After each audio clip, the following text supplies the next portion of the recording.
Well, good morning. I have a topic today that I enjoy very much. It's been very key for me, this lesson that I have learned, practiced so much in my life, and I call it the art of surrender. And it's really connected to, again, this Taoist principle of flow.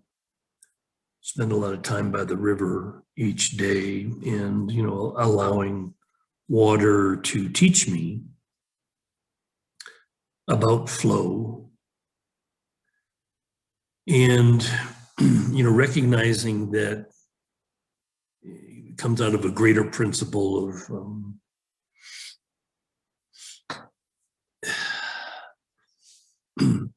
sort of the way evolution works is that certain conditions are introduced, difficulties, challenges, whatever, that serve a basic function of teaching about letting go, teaching about surrender. Because there's great strength. This is really, I'm sure it comes from a quite famous book called The Art of War. But anyway, there's a line in the Tao, the Taoist Tao Te Ching, that it talks about the generals moving pieces, and actually it came up in the film The Queen's Gambit. This idea that when victory seems imminent, that a masterful step is to move back, pull back.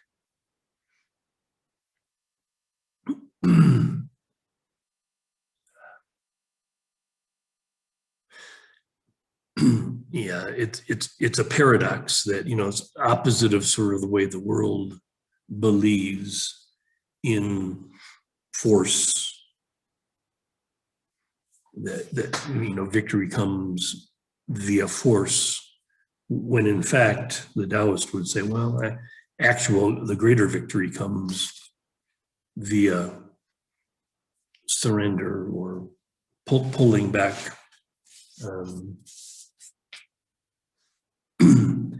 The key is allowing the situation to be as it is. Remember, we talked other times about some of the masters like Choyam Trungpa cutting through spiritual materialism. And it talks about this idea that, the ego will hold on, if there seems to be conflict, the ego will just grasp to its sense of security all the more. Whereas, the greater wisdom would say, let go. There's times when letting go, allowing the situation to be as it is. So, we've talked with these principles about, again, if there's this sense of trust, this strength, this sense of, being aligned with true power. And then there's not this insecurity that would have us clutch onto certain outcomes. There's a great line from A Course in Miracles that says, "In my defenselessness, my safety lies." No reason to defend. Pull back, surrender.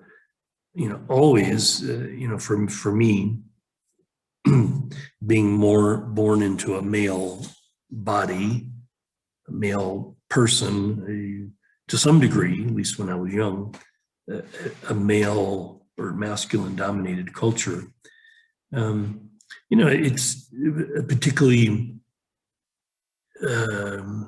important lesson to learn in my life. And from a very early age, I, made a big shift from, being at 18 in a military school, seemingly destined to be a Air Force fighter jet pilot, to a few years later being in a graduate school in San Francisco studying Asian philosophy. What would come to me very consistently is this message about, the divine feminine leading the way, and how it would be important for me, if I was truly on a path of mastery or greatness, that I would integrate this feminine, and that I would become whole, right? Equally masculine and feminine. And that in this wholeness, in the sense of completeness, one then could become empty, because there's no more striving, there's no more work to be done. Again, the great lessons are lessons in balance. Okay, the Taoist principles are very much about harmony, balance. So in situations that we are presented, when we're challenged, and the ego, always quick to respond, would say, well, you have to fight for what is right. and then a greater voice says, no, there's no fighting for what is right. There's allowing what is true, allowing reality to manifest, always for the highest good. Okay, the highest good, which always really is the greatest good for all, not for you versus another, the greatest good will always prevail.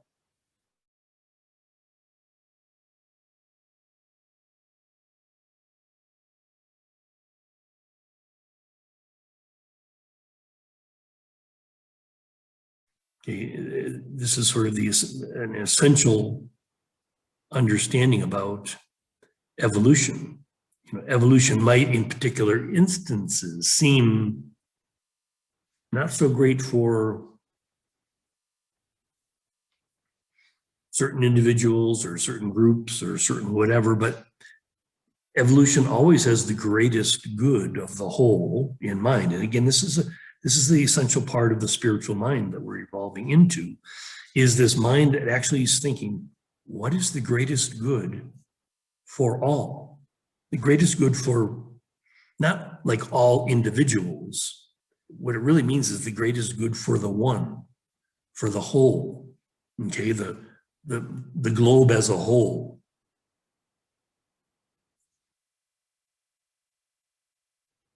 Our species as a whole.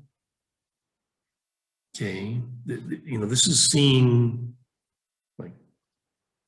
the way God sees, seeing a bigger picture than being lost in the parts.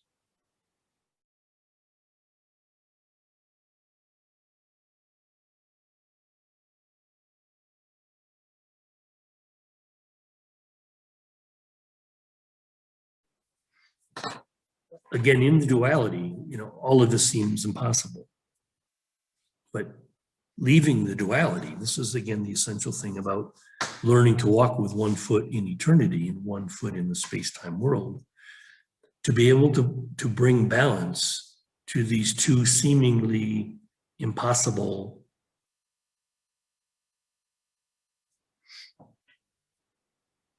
realities. But this is our function.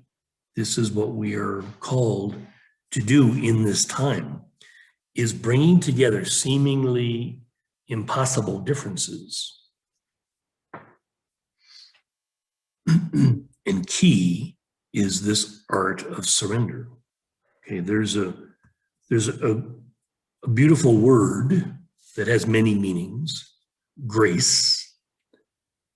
But one of the things that I came to understand was that there is this element of grace in the way that the unmanifested God, the universal principle,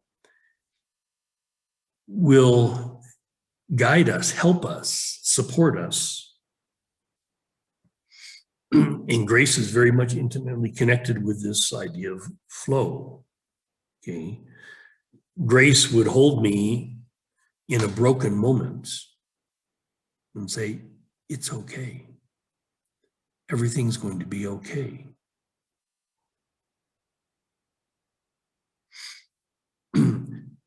So grace is this very high level of wisdom coupled with compassion that could say, I accept this moment is painful. I accept in this moment, I've had these great moments in my life where I was devastated. And through this devastation came amazing insights, steps toward true freedom.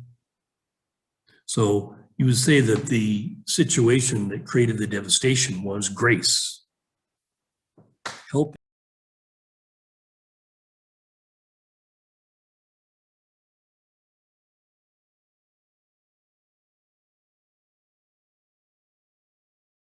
me